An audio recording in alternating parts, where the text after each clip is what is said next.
और ये है घर की डॉक्टर जिनका नाम राधिका है। और ये शहर की जानी मानी सुनार कामिनी। हम इस कार्यक्रम की शुरुआत करते हैं। रूबी बेटा जरा एक गिलास पानी लेकर आना। अभी लाती हूँ दादी। थोड़ी देर बाद रूबी अपने कमरे से दादी जी के कमरे में पानी लेकर जाती है। अपने कमरे में जा।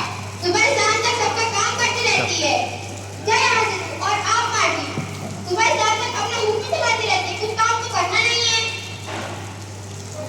तभी सुबह सुबह शोर सुनकर बड़ी बहू साली दादी जी के कमरे में जाकर कहती है, क्यों सबने इतना शोर मचा रखा है? मेरा जरूर तूने कुछ किया होगा। हाँ हाँ, मैं ही सब करती हूँ, आप तो बहुत सीधी हो ना। अरे साली बेटा, उसको कुछ मत कहो, उसकी कोई गलती नहीं है। मैं खुद जाकर पानी पी लूंगी। हाँ हाँ, खुद जाकर पानी पी लीजिए। नहीं मानी, इसकी जुबान बहुत ज्यादा चलने लगी है। इसकी तो तुम्हारी इतनी हिम्मत, तुमने मेरी बेटी के ऊपर हाथ कैसे भी लगा दिया? थैंक गॉड मम्मी आप आ गई।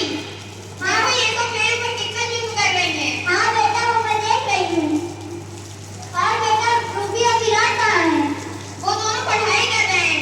बेटा रूबी, विराट, देखो तुम्हारी नानी आई है। अरे नानी नमस्ते। अरे अरे, खुश रहो बेटा। नानी नमस्ते। आप कैसी हैं? हम ठीक है, आप कैसे हो? ठीक है। माँ, मुझे खाने की भूख लगी है। अरे आ गए तुम दोनों, जाकर नानी जी के बैठ लो। नानी नमस्ते। नानी नमस्ते। माँ, नानी कितनी चढ़ी है, कुछ बोली भी नहीं। अरे रहने दो बेटा, तुम लोग अपने अपने कमरे में जाओ। फिर सभी अपने कमरे में जाकर सो जाते खाना पीना खाकर। फिर अगली सुबह जब बड़ी बहू साली दादी जी के कमरे में जाती है, माजी उठिए, माजी, माजी उठिए। विराट, सिद्धार्थ, भाजुका, सब जल्दी यहाँ आओ। देखो माजी को क्या हो गया।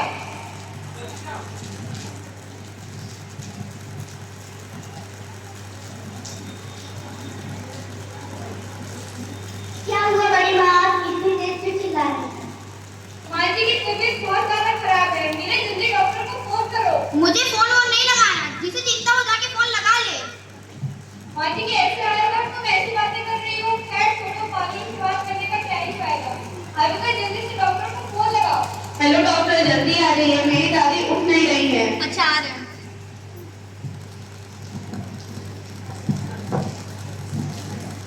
जी बताइए, क्या प्रॉब्लम है?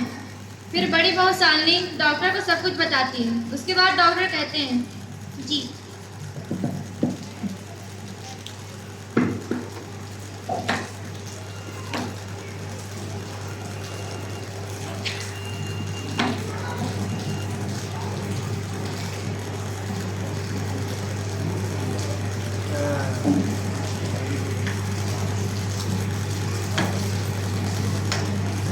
जी मैंने इन्हें इंजेक्शन दे दिया, अब इन्हें थोड़ी देर बाद होश आ जाएगा।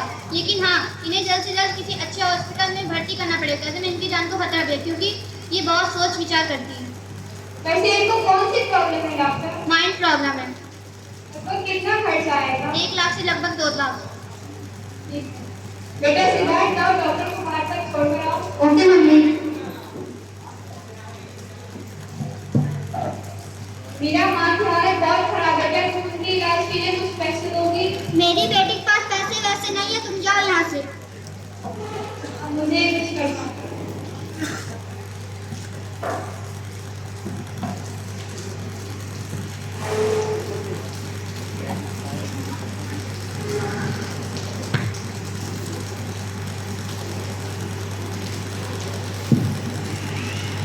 ये लीजिए, मेरे कुछ लेबर और के बदले मेरे 1 लाख रुपए दीजिए।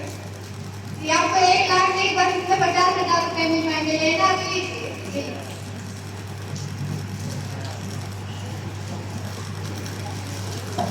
फिर बड़ी बहू साली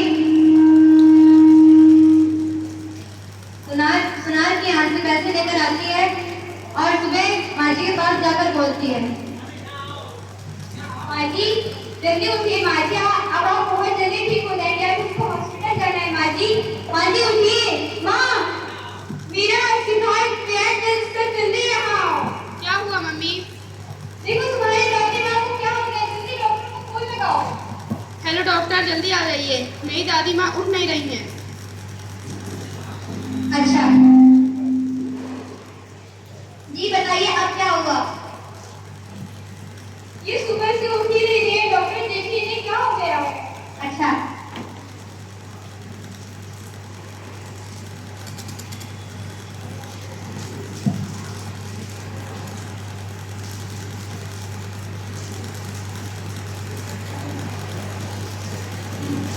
आई एम सॉरी, आपने इसकी इलाज कराने में बहुत देर कर दी, इसलिए अब ये इस दुनिया में नहीं रही।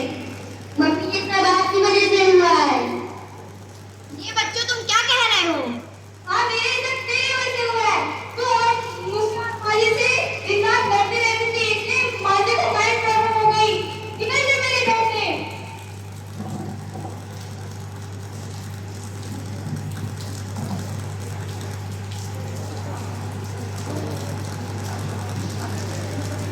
ये तुम क्या कह रही हो? दीदी मुझे मत निकालिए, दीदी मुझे मत निकालिए। ये दादी माँ मुझे हमेशा बेटी मानी अपनी, तभी मैं इन्हें उल्टा सीधा बोलती रही। बहुत बड़ी मुझसे गलती हो गई माँ जी, मुझे माफ कर दीजिए।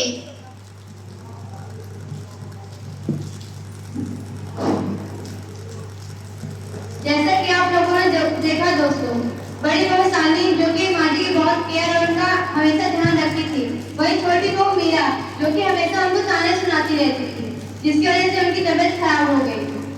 हमको ऐसा कभी नहीं करना चाहिए, हमको हमेशा अपने बड़ों का सम्मान, आदर और उनकी सेवा करनी चाहिए।